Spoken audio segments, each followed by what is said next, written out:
Inaprubahan na ni Pangulong Duterte ang emergency use o ang pag-waive ng 6 months verification requirement bago magamit ang bakuna laban sa COVID-19 sa Pilipinas. Ibig sabihin magagamit na ito 21 days matapos maaprubahan sa bansang unang pinanggalingan ng vaccine. Here's Richard Hedarian.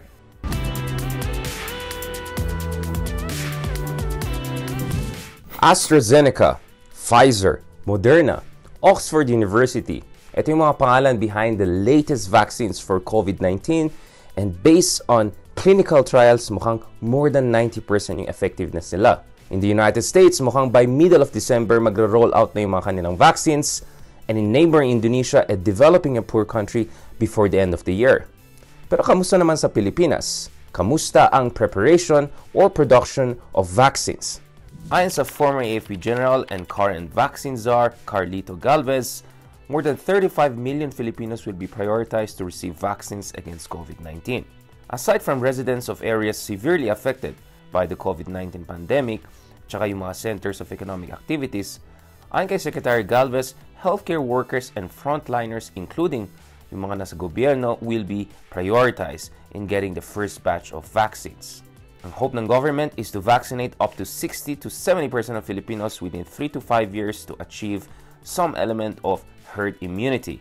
According to Secretary Galvez, the government expects to start the distribution of vaccine in the second quarter of 2021 at the earliest. So bakit ang bagal yung delivery ng vaccine sa Pilipinas?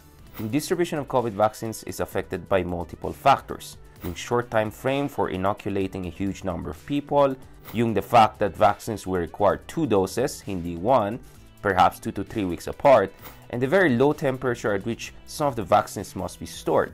The problem is that poorer countries like the Philippines lack storage capacity for large quantities of vaccines. But being a developing or poor country is not exactly a good excuse. For instance, tignan natin yung Indonesia, yung isang kapitbahay natin na developing country rin with a population almost 3 times ours, close to 300 million, and yet they're about to roll out their vaccines before the end of the year. Kamusta naman sa Pilipinas? Well, we did not have the kind of preparations like Indonesia to develop our own vaccines in cooperation with other countries, including China, Russia, or multinational companies. So how will we move forward with the issue of prioritization if only a limited number of Filipinos can have access to the vaccines within a specific amount of time, let's say a year? Ayon sa Dr. Anthony Tony Lechon, a former advisor to the Philippine government in dealing with the COVID-19 crisis, dapat magkakaroon ng prioritization, for instance, by focusing on economic epicenters of the country. Pagdating sa COVID-19, the Philippines has been the worst hit country in the region over the past year. And pagdating sa economic damage, one of the worst in the world according to the International Monetary Fund. Kaya mahalaga itong issue ng vaccines and effective preparation and distribution of it. But by all indications, once again, we see management gaps dito sa Pilipinas. Ako po si Richard Hedarian. Stand with us, stand for truth.